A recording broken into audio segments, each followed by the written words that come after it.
Hello everybody and welcome, I am Bricker Boom, and it's been a while since we did the Hitmonchan only challenge, and there's a really good reason for that. I got distracted. That one was released back on April 6th, 2023, and it was at about that time that I actually began feeling even remotely confident in making these challenge thumbnails, and thumbnails in general. It's still something that I know that I could do a lot more work on, but I actually enjoy doing it, and I kind of like what I've done so far. But anyway, if you haven't guessed it by now or just failed to read the title, this is going to be us moving through Pokemon Emerald with a single Hitmonlee. On the face of things, Hitmonlee isn't the best Pokemon in regards to its moveset. By level up, it only learns fighting moves, and from a TM perspective, it only has 3 non-fighting type attack moves: Thief, Rock Tomb, and Earthquake. From a stats perspective, our HP is dialed up to 11, our special defense isn't that far behind, but special attack, defense... From a stats perspective, our attack is dialed up to 11, our special defense isn't super far behind it, but special attack, regular defense, and HP are all subpar at best. As a quick review of the rules, I can only use Hitmonlee in battle. Other Pokemon can be used for HM use, and items can be used outside of battle. We start from humble beginnings, stuffed inside the back of a moving truck, and are quick to go see Professor Birch getting shaken down by a Zigzagoon.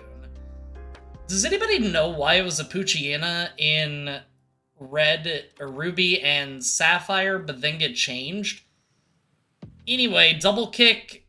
God, I'm so tired of saying that move after the Jolteon run, but Double Kick does take it down easily. From there, we name our Hitmonlee Kickaroni, and if you try to tell me that that's a bad name, I promise you it is art.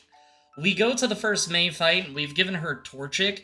Given the fact that it has access to Peck pretty early on, it seemed like the best choice to give her. Granted, the rival fights in this aren't nearly as hard as other games, and with our first Double Kick, we take Torchic down to yellow. It uses Growl, then another attack takes it down. After that, I remember to check its ability, which is Limber, meaning we can't be paralyzed, which, not bad since we've been punished with paralysis luck in the past. We have a Jolly Nature, which increases speed and lowers special attack, which is fine, because I don't even think we have any special moves. And moving quicker can actually help quite a bit. With completing the beginning game stuff, I actually feel pretty confident about the first gym as we move through the forest. With Roxanne, we're at level 13 and open up with Double Kick to take it out in technically 2 hits. The next Geodude, we use Rolling Kick and it takes it down, though I doubt we needed the crit. Nosepass is next, we use another Rolling Kick to take it to yellow as it misses a Rock Tomb and the berry heals up. We use another Rolling Kick and that takes it down, winning us the first badge. That went about like I had expected. By now, I've done multiple Emerald and, honestly, Gen 3 runs in general, and there's still a few parts here and there that I get tripped up on. More often than not, as we do in most challenge videos, I'm not going to be covering when we get lost for the millionth time.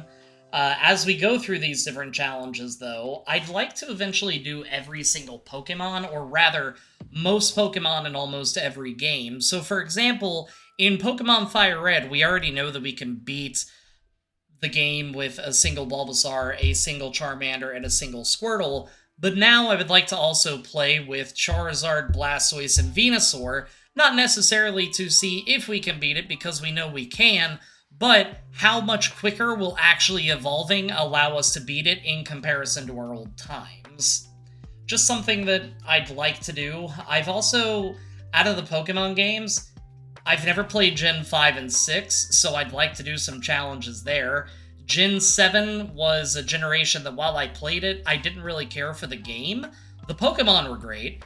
Gen 8 was fine, and Gen 9 I still haven't finished. I actually got COVID shortly after getting the game and just never picked it back up, though I guess I should probably try to finish it sooner or later, seeing as I've already gotten a couple requests to do runs in that. But also, if you like this content, make sure to go ahead and spank that subscribe button. We do what we gotta do with recapturing the Devon goods and save Pico, the petite precious Pokemon. This time around, we do the optional May fight, and she starts with Lotad, who we take down with a single jump kick. Torchic is next, so we use another jump kick, and then take it down to allow us to move on. With that, we can sail off to Dewford, where Brawley is waiting for us. Machop goes down to yellow with double kick and uses bulk up. Brawley heals up and we miss jump kick. It uses bulk up again, but we take it out with another double kick. Tate begins using focus energy, but a single jump kick is enough to take it out. Last but not least is Makuhita, and we use jump kick and take it to yellow as it uses bulk up and the berry heals up, and then it immediately takes us out. Neat. Take 2. This time we open up against Machop and critical hit the double kick. With Tate, we hit it below half with jump kick as it bulks up. It begins to tighten its focus, but we use double kick and it takes it down. Finally, it's back to Makuhita, and we take it to yellow with jump kick as it bulks up. This time, though, we crit on double kick, which allows us to take it down and win the second badge. There's a lot of fluff in this game when it comes to Magma and Aqua plotlines, and as usual, we probably won't cover too many of them, but we will cover what is usually one of the more challenging May fights. May first sends out Wingull, and Kickaroni nails it with a jump kick to red as we get growled. It uses Supersonic, and we use Revenge to take it out, pushing past Confusion. We smack ourselves in Confusion twice, and between that and Combuskin using Peck, we immediately go down. Ultimately, it does take a few attempts, not because we're too low a level, but honestly because of bad Confusion luck and Peck being able to do a decent chunk of damage. But now, Wingull goes down to a single Brick Break, which I didn't know would happen, so there's that. Combuskin goes to red with a Brick Break and retaliates with Peck as we take it down with another Brick Break. Lastly, she has Lombre, and we Brick Break it down to win the battle and allow us to move on. Wally? Well, it's Wally. Anyway, let's go ahead and move on to Watson. Watson starts off by sending out Voltorb, but we take it down with Brick Break. Electrike is next, and we also knock it down with a single Brick Break. I'm not surprised since we are a little bit higher leveled, and Magneton is weak to fighting moves, so it naturally goes down, especially when paired with a critical hit.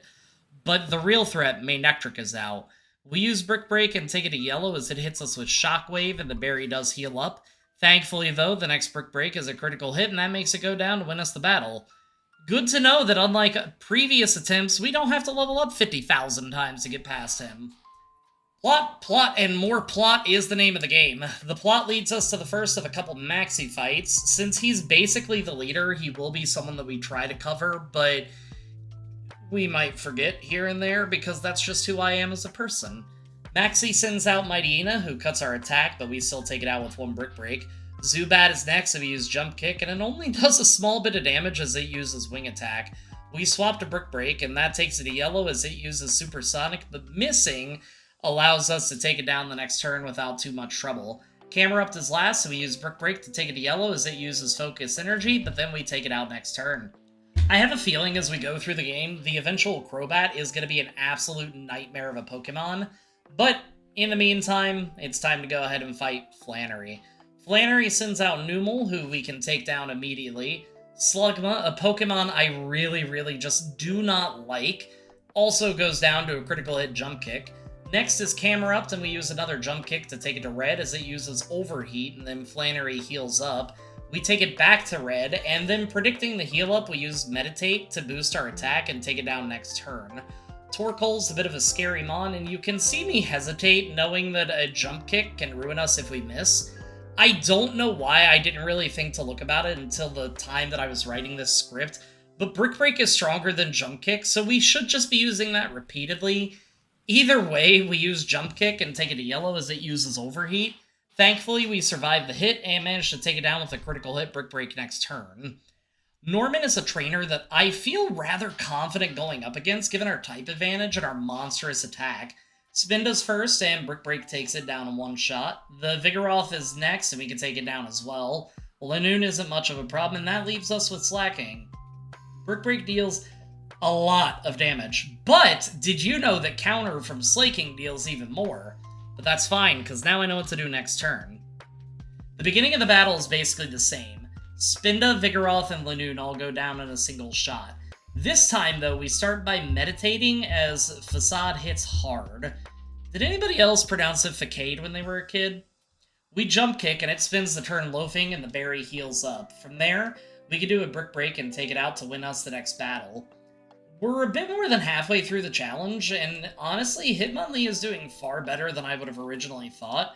With Hitmonchan, we had an awful special stat, but we had the elemental punches, which did add more diversity. I had to assume that this would be more difficult because we only have access to fighting moves. We're basically just able to go ahead and brute force our way through the challenge, and so far it's basically paying off. Inside the Weather Institute, we square off against Shelly. I don't know why I felt the need to cover this battle, since both Pokemon are an immediate one-shot, but the more important battle is the May fight directly after this. May starts by sending out Pelipper, and we use Meditate as it uses Protect. We Jump Kick it to Yellow, and it misses Supersonic, then we Brick Break it down. Combuskin goes down to a single Jump Kick, and Lombre uses Fake Out to make us flinch. After that, we Brick Break, and it goes down to win us the battle. From here, we're going to be entering some very scary parts of the game. We're going to be going against a Flying-type gym leader, and then after that, a Double Battle, which is basically a 2v1 or 4v1, I think they have, because we can't bring a Pokemon that can fight back or survive multiple hits in a battle. And while writing this, I also just remembered Ghost types as we get to the Elite Four. Amazing. Winona sends out Swablu, and we miss Jump Kick as it uses Safeguard. We do manage to take it out next turn. Skarmory goes down to 2 Jump Kicks, though it hits hard with Aerial Ace. When Tropius comes out, we barely damages it hits us with Aerial Ace, and we go down. So with the next attempt, we try to do something that is more popular in Gen 1, but for a completely different reason. We go for a move that will raise the stats. If you don't know why, let me know in the comments below, and I can always do a little blurb on why it's popular in Gen 1. But we begin meditating to raise our attacks, and for whatever reason, Swablu just keeps trying to mirror move it, but only choosing to attack once during this entire time. From there, Skarmory and Tropius both go down in a single shot. Pelipper does protect stall one turn, but then goes down, and then from there, the Altaria also goes down in a single shot, and that lets us move on.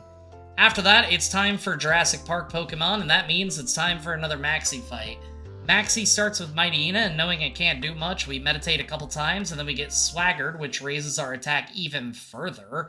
That absolutely allows us to decimate Mightyena. Then when the Crobat comes out, we can hit it with Rock Tomb and make it go down, and then last up is Camerupt, who also goes down to a single Brick Break.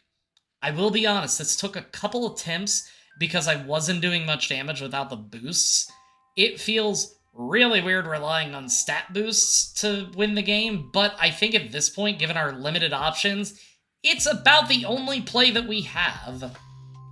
But let's see how we do with Tate and Liza. We start with Meditate and let Pelipper use Mist to avoid changing the battle. It naturally goes down. The next turn, we take down Xatu as Earthquake wrecks us. We do manage to chip away at Claydol, but ultimately go down. From there, it's a long line of attempts, theory crafting, and frustration. At the end of the day, we end up replacing Meditate with Bulk Up. I don't know why I've waited so long to do this, given the fact that it'll allow us to tank hits a little bit better. At level 70, we open up with Bulk Up, and then spend a second turn bulking up before taking out the Xatu with Rock Tomb. Now, thankfully, due to the fact that we bulked up twice, Earthquake from the Claydol doesn't do much, and we can take it out with a Jump Kick. The Lunatone then goes down to a single Jump Kick, and the same can actually be said about the Solrock, who hits us with Solar Beam before going down. After that, it's time to save the world, and by that, I mean go awaken a giant sleeping spaghetti noodle, and it yells at some squabbling Pokemon. With that being the end of the Magma and Aqua, I said timelines, I meant quest, we can finally do the 8th gym. Juan starts off with Love Disc, and we forgot to heal again. Brick Break takes it out, though. Whiscash goes down in a single Brick Break. Kingdra, you guessed it, goes down. From there, it's also a single shot for Celio and Crawdon, and that wins us the 8th badge. But honestly, given our level, I'm not super surprised.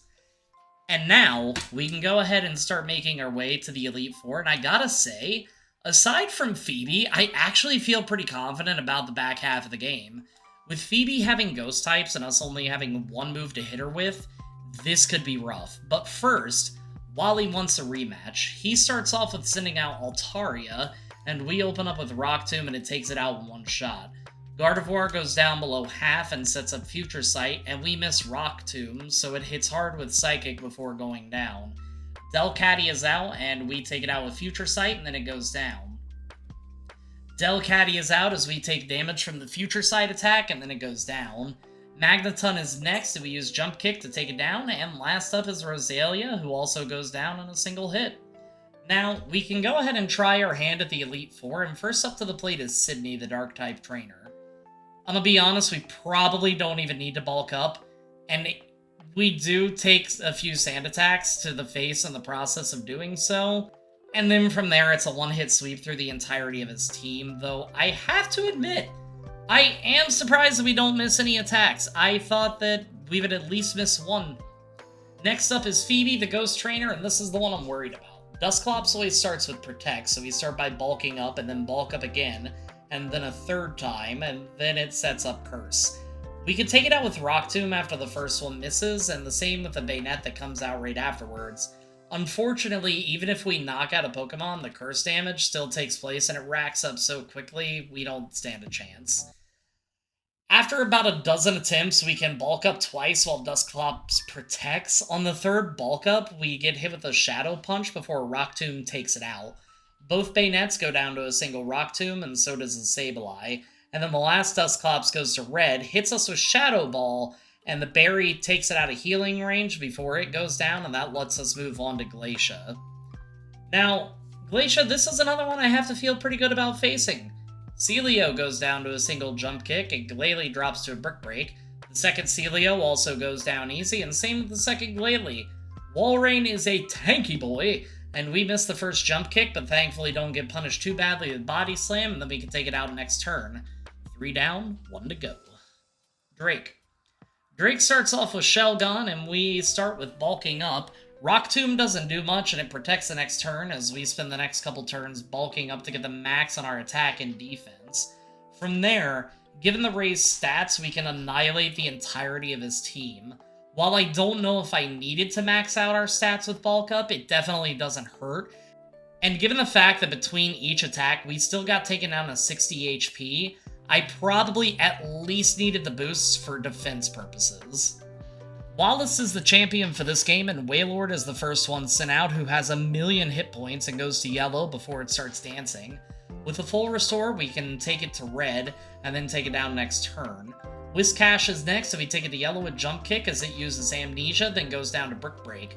Tentacruel's another tanky Pokemon, and we use a few Rock Tombs, and a Sludge Bomb takes us pretty far down, all the way down to 23 HP before we can take it out. Ludicolo goes to red and uses Mega Drain to leave us with 2 HP, and we take it out. Ultimately, when Gyarados comes out, Rock Tomb doesn't do quite enough, and we get surfed away. Now, thankfully, we don't have to level up, and basically, we end up bulking up as much as we can, and Wailord actually takes us all the way down to 9 HP. Knowing that we can't take any more hits, it's time to go ahead and go on the offensive. Thankfully, due to our max attack stat, we can start taking down his Pokemon one by one. The Gyarados does come out and lower our attack, but thankfully, we're still able to take it out, and that wins us the last of the Elite Four. So the good news is, we won the challenge, but we're not quite done with the video. We have the secret fight we go to, and it's kind of a pain. Almost every time we go against Skarmory, it uses Toxic, so what we do is we go and pick up a Poison Cure Berry. Now, naturally, once we have a Poison Cure Berry, it uses Spikes and then just starts attacking with Aerial Ace and abandons the Toxic strategy altogether. Thankfully, 3 bulk ups is enough to allow us to tear through his team, which is good given the fact that we only have 59 HP. Claydol does manage to survive and hits us with an Earthquake that takes us to 24 HP, but then the rest of his team also goes down before they can attack us, and that wins us the secret challenge as well. I have to admit, I think this may be harder than what the Hitmonchan challenge was. Even with the poor special, having variety is huge to these. Overall, though, having the move Bulk Up to raise both our attack and defense is huge. Granted, it could take a lot of attempts depending on what the opponent does, but it can come in clutch more often than not. Next up is probably going to be the Flareon challenge in Pokemon Fire Red, and I think that it'll do pretty well, but honestly, only time will tell. And, as always, If you like the video, even if you didn't like the video, hit the like and subscribe button, because it really does help me out. And until next time, everybody, peace out.